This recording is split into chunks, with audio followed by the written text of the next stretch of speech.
can't take this seriously enough. First round, chill a little bit. Second round, I think it's really important to get out front. And Barcia believes so. He does. He's out front. He did earlier. Talk about a guy who just needs to get a clean run here, man. Barcia at round number 3 in Houston was on the gas, and then round number 4, he gets himself up in the top 5 and goes down on that first lap, and then from there on, you're just in the mess. You can't get going, and for him, it's just been such a flip. You know, the H1 round number 1, he was out front all day. He didn't have anybody in front of him. It was just a completely different feel than what he had on Saturday. And you know, I don't think he rode very well on Saturday. It wasn't his best. I think he looked a little off. I think he was maybe trying too hard. So if he can find that right balance and get his starts together, I think it'd be silly to forget about Justin Barcia and take him off our list of guys that can compete at the top, because he's just had a couple nights that have piled the wrong direction, but I don't think that's permanent. I think he can turn it around pretty quick. And he takes that "I don't want to be a one-hit wonder" to heart. I mean, that's really, really important to him. He wants to back it up, show that he has what it takes to hang in this class consistently. Some bad luck, but yeah, pushing kind of hard, right? Into the back of Savatgy twice. Yeah, actually, at the end of the heat race there, he jumped into the back of Savatgy. You could tell that he was just trying to make up the difference all night long, and it just wasn't working. It wasn't, and for Justin Barcia, we know him as a rider that's pretty aggressive on the throttle. So you just heard Colt Nichols talk about how important it is to be smooth on the throttle in these turns. But that's one thing that this gas team has been working with him on, is kind of just rolling it on and not being quite as aggressive. So I'm curious to see if it's going to happen here tonight at the second round in Indianapolis, because Justin Barcia has been working on it really hard with his whole team. Well, and he'll be tested now, as Colt Nichols said. You know, the track feels harder today. It does have that slick topsoil, so if you're too aggressive on the throttle and you're trying to just be explosive everywhere, it really won't work here. It might feel right in the moment. It's not going to work, you know, when your tires just spinning around everywhere and you're not getting any grip. So it'll be all about that balance. I mean, how aggressive can you be, but how methodical can you be with your engine? And you know, Ken Roczen has proved that he's got it figured out. He has been so good this year. And if you look at the points, he's got that lead now, Dan, but and you give him them 4 points back from round number 2. You give him the 3 points from round 3, the loss there.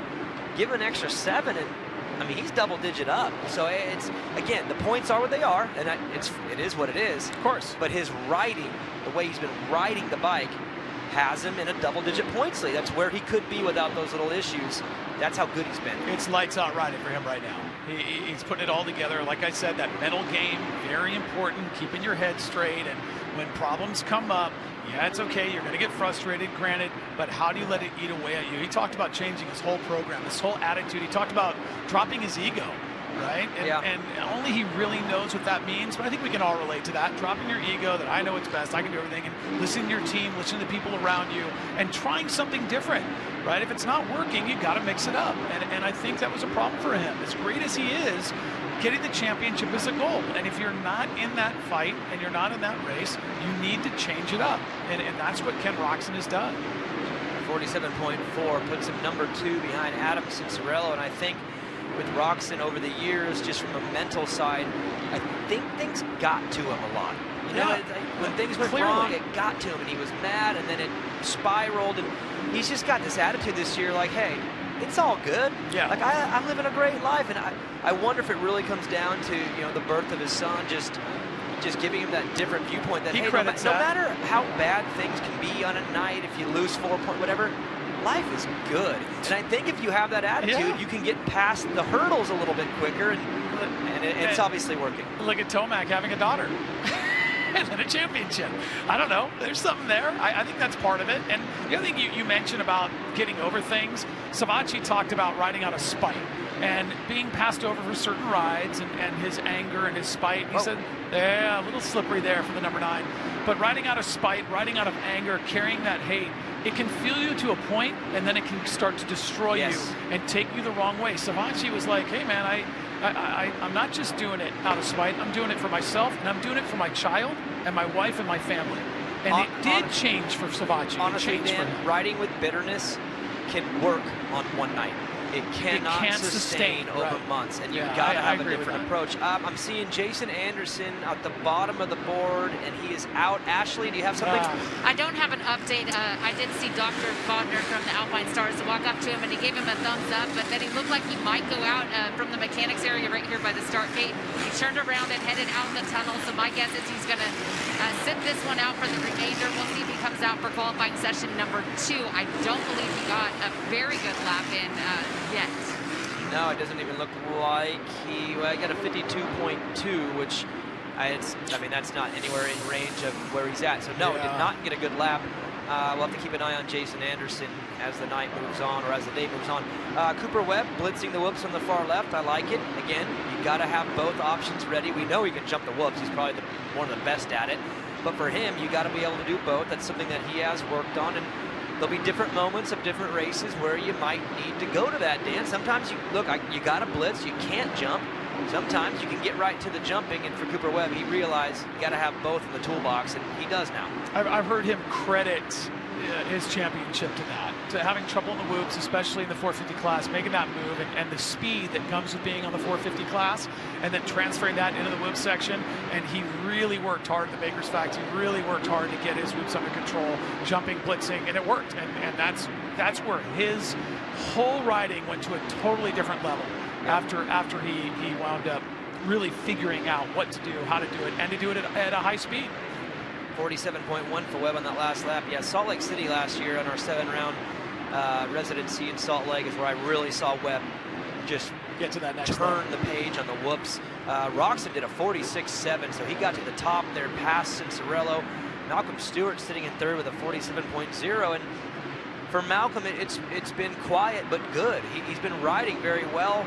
It reminds me of last year a little bit, where you're not seeing too much flash, you're not seeing these great performances, but it's all been really good, and that's why he's in good shape in this championship. But you're seeing a little bit more raw speed right now. Maybe it's time for him to turn it up and take some chances here and get that bike on the podium. That was some bad luck with Roczen in front of him again, trying to get around Sabachi, who goes down and dips down, and then 27 had nowhere to go. You see him hit his front brake, just boom, right over. So again, not his fault. You off the start, you're in tight. You do what you got to do as tight as you can go, and if something goes wrong in front of you, sometimes there's nothing you can do. The slowest endo I've ever seen. He literally rode the front wheel and was straight up and down. It's too bad he couldn't have pulled it off. Well, maybe if Barcia would have kicked him before the bike went down, he could have saved him. Just push back, just push him back to his back tire. Barcia was a little late. Just a hair late. Yeah. Tomac to the top with a 46.4, so these guys are continuing to cut. There's Roczen now moving over to the left, and you see how he moved left. That sets him up for the next corner. Now, if the left side of the whoops is good and if you're willing to get over there, it'll set you up for the next turn because you can kind of drift in and sweep. You know, again, that's part of the line choice thing. It's not just choosing the best line for that moment. It's, will this line work in the next corner, next straightaway? And these guys are smart. A lot of it is setup. They go wide, they cut in based on what's coming next. So Roczen obviously looking for a little bit more speed. He's not going to get it. That was a 47.0, so a good time, but not good enough to get to the top. Eli with that 46.4. He's got a little time left, too. You're down to $1:35 on the clock, and so you have a little time to get back out and get it. But yeah, I mean, talk about parity. Look at last night. The top three that were running for most of the race right here: Tomac, Roczen, Cincerello. I'm going to throw maybe a weird comparison, but I think people will understand it, because I've had a couple of people say, man, Eli just doesn't look the same. He doesn't look as fiery. He's on the podium being happy with his second. What is wrong with this guy? Why is he so happy? I don't like it. But I'm gonna put this into perspective for you. It's 17 rounds. Right. This guy has been so dominant at times in years past, and it didn't get him a championship. I think he realizes that around the halfway point, if you're within range, that's when it becomes very serious. You don't want to throw yourself out of it early. Which he's done. Yeah, he's done that before. So you think of the NFL, it's a 17-week schedule. A lot of teams come out on fire and they want to win the first. They're 4-0, and you're like, oh, they're great. No, it's the teams that around the midway part of the season really get it figured out. So for Tomac to be, you know, within range of the championship, single digits, I don't think he's concerned. I think he's ready for a late season push. And right now, if it's there, he'll take it. If it's not, he'll battle and be happy with it, because 23 points is still a lot of points. So for those concerned with Eli Tomac, talk to me after Daytona. and then we'll see, because I think he is just getting into this thing clean, trying to make sure he's in range of the title. Then he knows he'll have to go one-on-one with Kenny and Cooper, and there's going to be these tough nights and tough moments. Why overstress early? It's a long series, and that's one thing that he's learned. He's gotten so much better at management. So for the Tomac doubters out there, just chill. I think he's going to be okay. He's right there. We haven't seen anything special just yet, but I don't think he's really putting out anything special, Dan. I think he's saving that for when it matters, which is mid to late season. Yeah, and that came up in the post-race press conference.